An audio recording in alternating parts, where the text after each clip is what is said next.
The woman accidentally broke off the pull tab of a can, but then she realized she could actually still pry open the lid by hand. This small discovery gave her a bold idea. She slowly raised her head, staring at the damaged but stubbornly sealed opening on top of the container. She quickly found a strong rope, then used a knife to loosen the edges of the metal panel, carefully sliding the rope into the narrow gap between the plates. She firmly grasped the rope with both hands, using her body's weight and arm strength. She started pulling with all her might. Amazingly, the metal panel actually began to move. Her eyes became fiercely determined, because she knew this was her only chance to escape. Finally, she used all her strength and completely ripped off the panel. Sunlight immediately touched her face. She couldn't help but smile, something she hadn't done in a long time. Holding her baby tightly, she climbed out of the container, filled with hope after being trapped for over 10 days. But when she saw her surroundings clearly, she froze in shock. They were floating in the middle of an endless ocean. No land in sight, not even the shadow of a single ship. But to survive, she had no choice but to gather her courage again. After all, she and her baby had already escaped the container. She threw her baby's diaper into the sea. Surprisingly,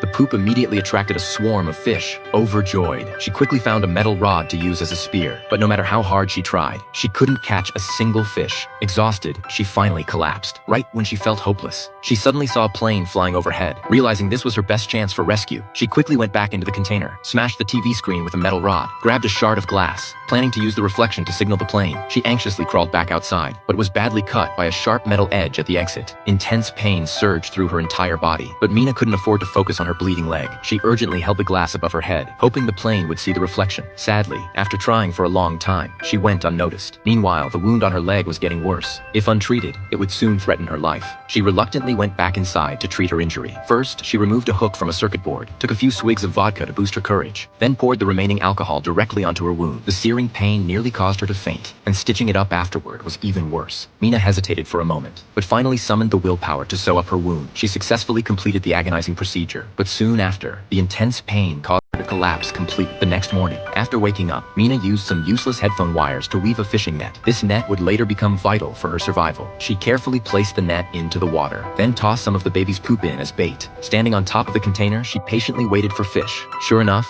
a few minutes later, fish appeared. The moment a small fish swam into the net, she quickly pulled it up and caught it successfully. Finally, after starving for days, she had food, even though it was raw fish. It provided her essential protein. Over the next few days, she gradually lived without hunger thanks to the fishing net. Later, she built a simple drainage tool, keeping the water level manageable. Life slowly began to seem hopeful. Mina started writing SOS notes and placing them inside food containers, tossing them into the ocean one by one, hoping someone might find them, so she could finally leave this horrible container. Every day, she repeated the draining routine, but the water kept rising slowly. Days passed. Mina eventually lost all hope of rescue. Numbly, she sat atop the container, blankly staring at the distant sunset. Her baby became the only thing keeping her going. Each night,